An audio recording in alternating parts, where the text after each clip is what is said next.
Hello and welcome to Learning Music with Pat. I was working with fingering charts and what they're like in the last segment, and I'm going to go into my own fingering charts. I've done a number of these. This is not my first rodeo, but this one I did it as, I had an idea if I could lay an instrument on its side and draw it as if it's laid on its side, I could twist it enough so you could see both what the front fingerings are and what the thumb hole is doing, whether it's closed, whether it's opened, or whether it's half-holed. So I'm going to go over the major ones with you. I just want to review this chart. I've done fingering charts with the major drawings. This is my drawing of the recorder. And what I do is I put the note in, I have it on the staff, and then I have it on the fingering. And now I'm not going to show you all of that. Plus I have it on the keyboard up here as well. So that's probably the most complete that I have. I've also done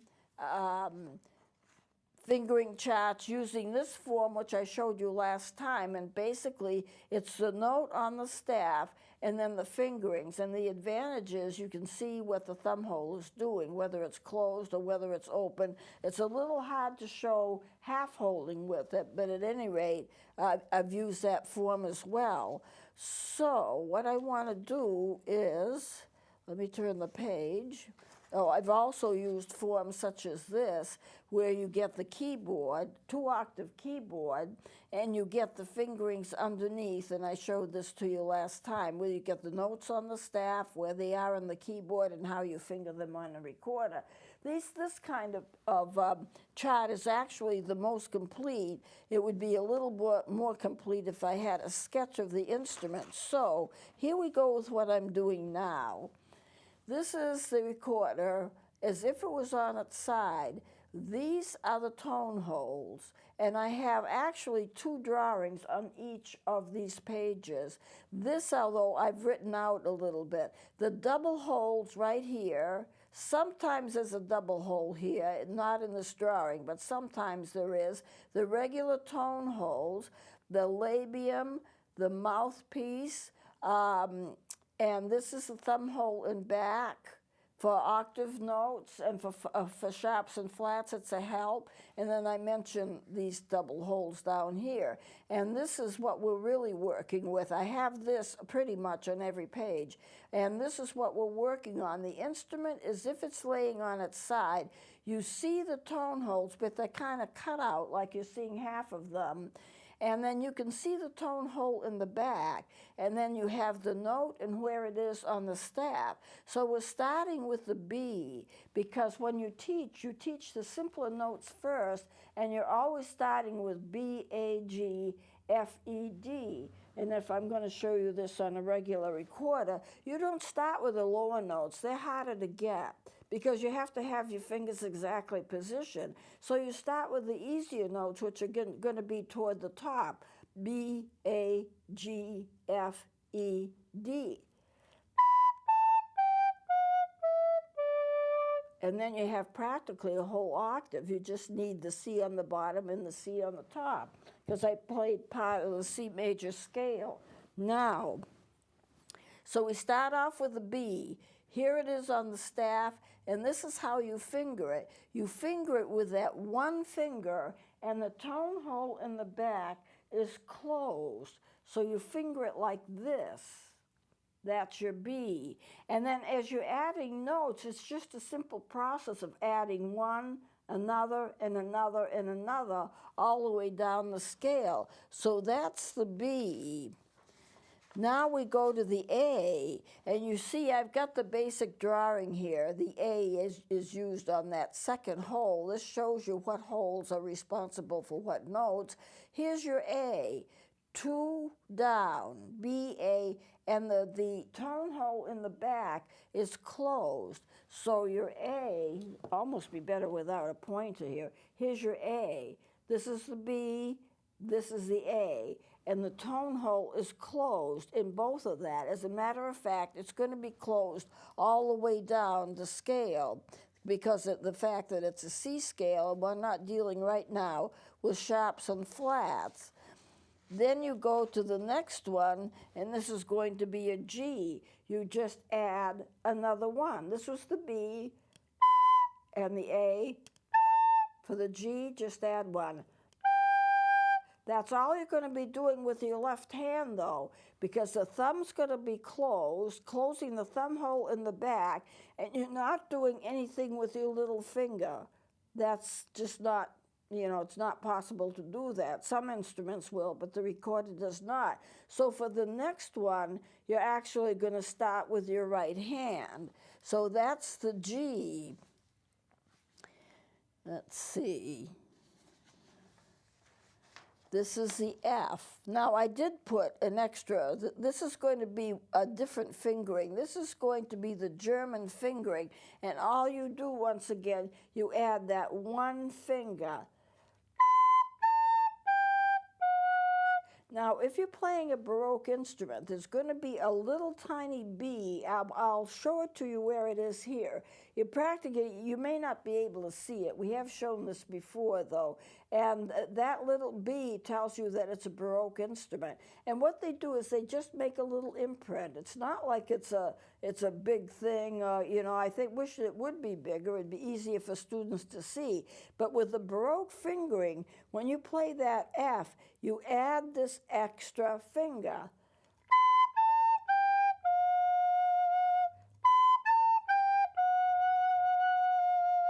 I don't know if you can tell, but there's a little bit difference in the pitch when you add that extra finger. Here is the F, as the German fingering would have it, and here's the F with the Baroque. You could see a little tiny bit of difference. So the Baroque fingering is more accurate for some of these instruments. And so with the Baroque instrument, you go the B, A, G, and F.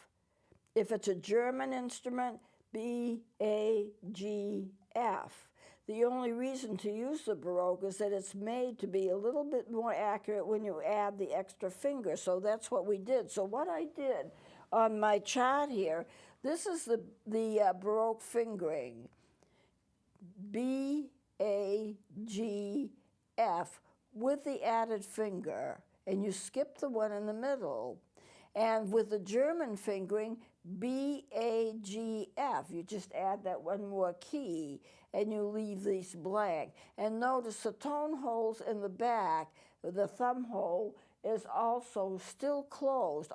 Most of these I'm going to show you, they're closed, but not all of them in a scale actually are. And then, of course, you have the F right there, so you can see where it is on the staff. Now, let me turn another page here.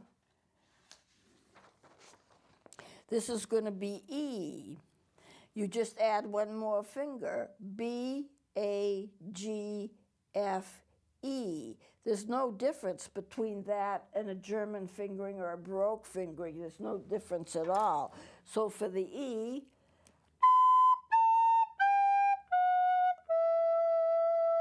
that's your E. Now, it's just kind of simple when you think of it. But instruments don't have to be complicated in order to play good music. Now here we have the D. You add one more fingering, B, A, G, and then of course you start here with your right hand, F, E, D. And all of those notes are covered with the tone hole being covered. And this is the low D. Now, there's only one more note that they can get, and that would be the low C, which, as I said before, is the same as the C on a middle C in a piano. B, A, G, F, E, D, and then you cover this one, and that's going to be your C. And the back of the instrument is also, the tone hole is also covered. So it's just B, A, G, F, starting with the right hand, F, E, D, and C. And that's basically the whole scale with the tone hole covered. Now, there are other notes, of course, that you want to play. The regular C is going to be this fingering right here, Well, we started with B, B-A-G-F-E-D, but the note above that B is the C. And to get the C, you take the B off and add the middle. I'm exaggerating here. But you take the B off and you add the C, and this remains open. The tone hole in the back still remains closed, and you can see that because this B that I had on the previous page was closed. Now this is the one that's closed. The tone hole is still closed, but everything else is open, and that's the mid-range C. Not the highest C, not the lowest C, so I'm calling it like the mid-range C, and that's how that's played. Now, the D is interesting because when you play that C, you lift up that tone hole, so that's no longer being covered, and what you get is your D. So,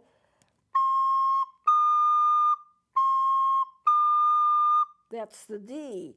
The only note that's covered is what was the C. The C had the tone hole covered, and for the D, we lifted that off, or we pulled it down so it's not covered at all. So what's balancing the instrument? Well, your mouth is, for one thing. The other thing that's balancing it is that you're putting your right small finger on the lower part of the instrument. It's not going to do anything to the sound. If you were playing a D and you used your right finger, of course you'd get a different note. You'd get the low C. But because none of these tone holes in the middle are being used, when you take the C, you lift up that and leave the tone hole, if I can show it to you this way. Take the tone hole and uncover it, pull your finger down, lift it up, then the only one that is used is this one finger, and the only thing that's balancing the instrument is your mouth and your lower finger, which is balancing kind of like a counterbalance to what your mouth is doing. Look, Ma, no hands. And you do really need to put that down there in order to balance. Even though you're not using it for a note, you really need it for balance. So that's the way you balance the instrument. So now I'm fingering a D, and of course your thumb on the back is balancing it too, because you're not going to put your little finger down here and leave the thumb and not do anything with the thumb. So the little finger is down, the thumb is on the other side of it, your mouth. If you wanted to see sharp, sometimes when I play a D, instead of playing it the way that I'm showing you, which is the accurate way and what you're supposed to play, I sometimes will use an alternate fingering. The alternate fingerings, there are a number of them. Some of them I've even made up. But the thing is, when you're using an alternate fingering, there's not going to be any problem with balancing the instrument because you've got both your left and your right hands down. Without the right hand down, except for the little one, you still can have a problem with the balance, although it's enough to hold it. If you use the flute fingering, and the flute fingering is just what I'm doing now, I use these three fingers. I keep this first finger up. I use these two on top. Two on top, three on the bottom, lift this up, and then you have your high D.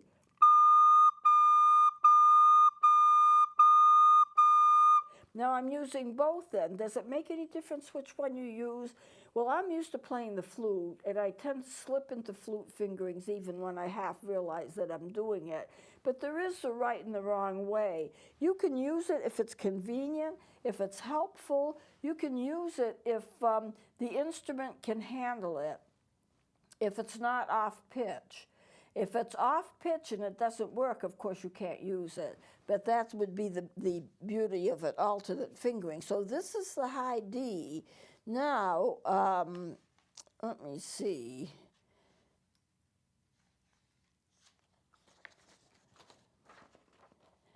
Here's the high E. The high E is like the lower E, but you are half holding the back. You are pulling your thumb down a little bit, just down a little bit, so half the hole is covered, half of it is not. That's called half holing. That brings you up, that's what you use for the octave. That's one of the reasons for the half holing on these recorders. So your low D, your low E, this is fully covered. Your high E, I'll slip it down a little bit and you'll get an octave out of it. Low E, high E.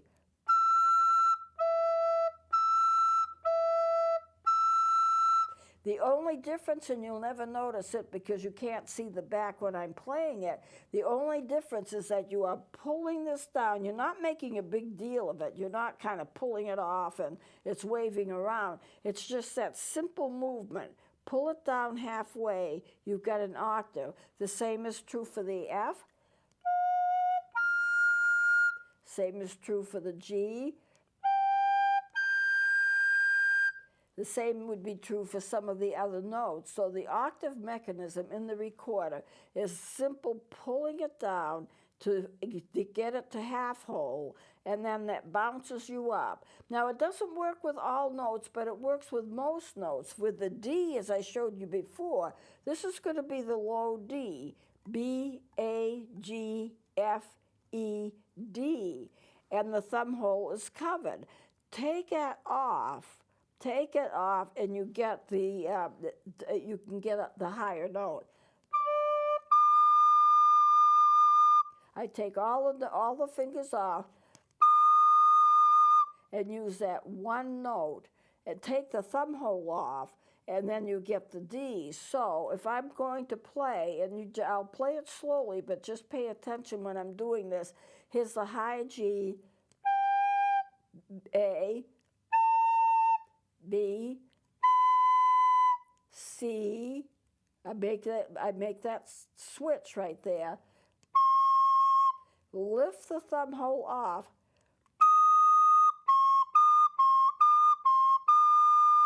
Or if I want to use the high D as a flute would play it,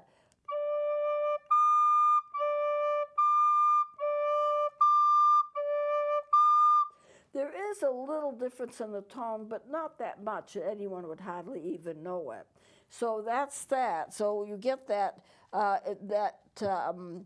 with the E. Okay, let me go back to the E.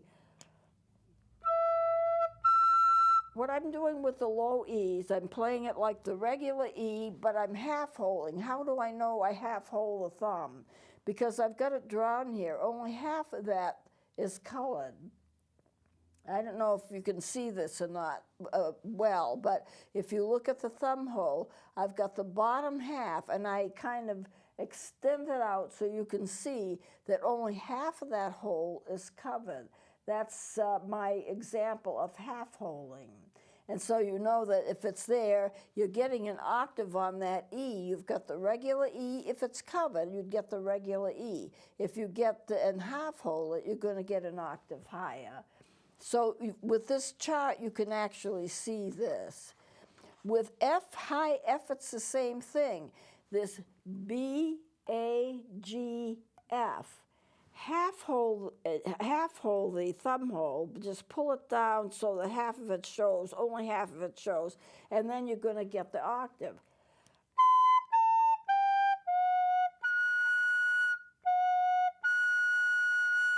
It's just simple. It's not hard at all. You need to know that this is the high F and this is the low F. And you only get the B, A, G, F. Now, if you're doing the Baroque, you add that extra finger. So it's B, A, G, F plus that one. But the same thing still applies. You half hole the thumb hole, you're going to get an octave on it.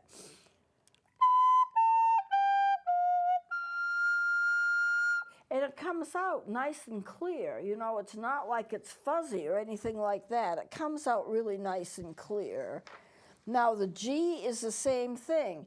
B, A, G, you half hole, and you're going to get the octave on that just by half-holing the thumb hole.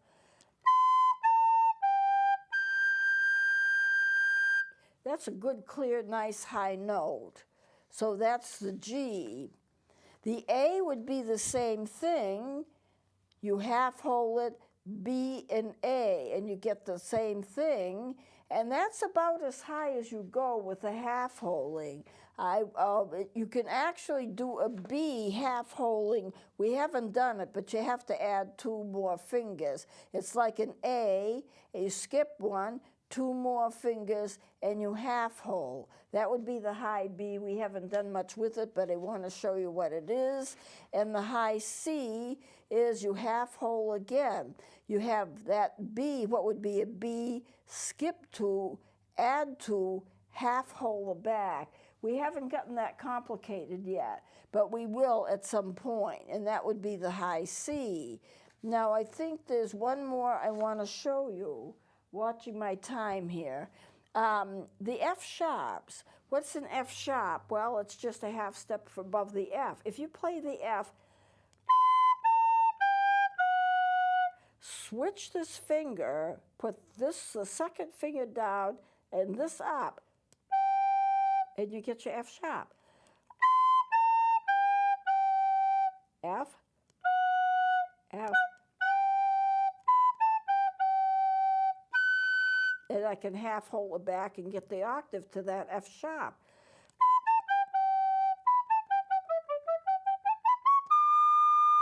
And so that's the way you do the lower F sharp. The lower F sharp, that is colored in. It's not half-holed.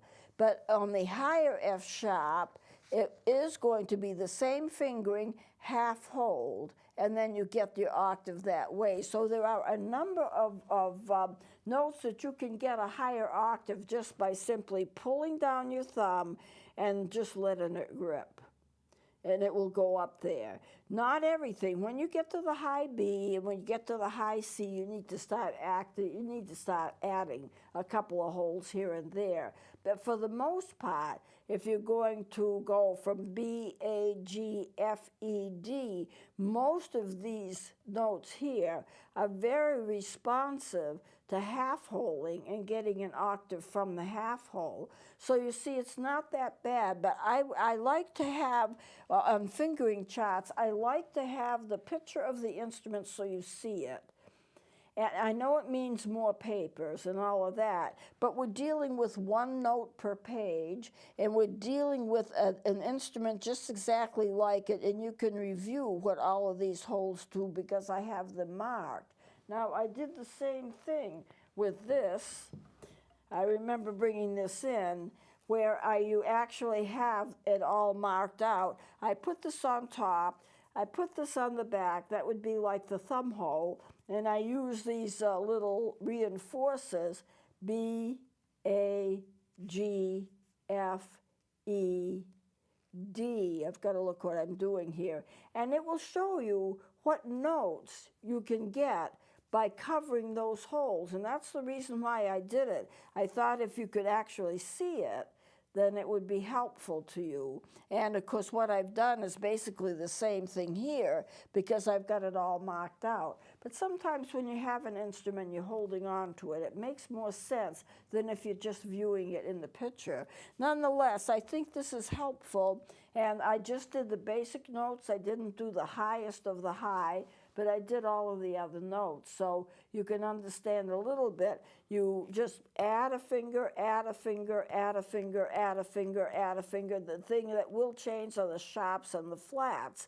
But I can't show all of that in these charts. But for the basic ones, we can play in a recorder in the key of C, G, F, B flat, you can do.